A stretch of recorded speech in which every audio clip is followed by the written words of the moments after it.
ఇస్తారు కాదండంలా మహా అయితే 3 నెలలు లోపల వస్తారు. అది కాదండంలా అని ఏం చేస్తారు, 3 నెలల తర్వాత మళ్ళా వస్తాం. ఊరికే చూస్తూ ఊరుకోం. కాంగ్రెస్ పార్టీకి సంబంధించిన ఏ కార్యకర్త వెంటికి కూడా పీకలేడు అని చెప్పి జగన్ అన్న 2.0 కొంచెం వేరుగా కూడా ఉంటుంది. ఏంది పీకేది నా బొచ్చు?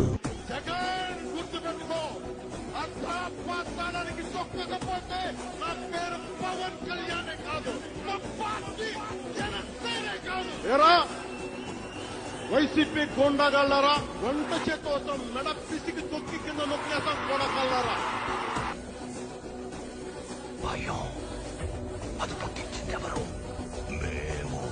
పెద్ద పెద్ద వాళ్ళ కూటమి ఇది. ఢిల్లీలో సైతం శాసించే పరిస్థితుల్లో ఉన్న కూటమి ఇది. ఆ కూటమిలో ఉన్న బీజేపీకి, ఆ కూటమిలో ఉన్న చంద్రబాబు గారికి, ఆ కూటమిలో ఉన్న పవన్ కళ్యాణ్ గారికి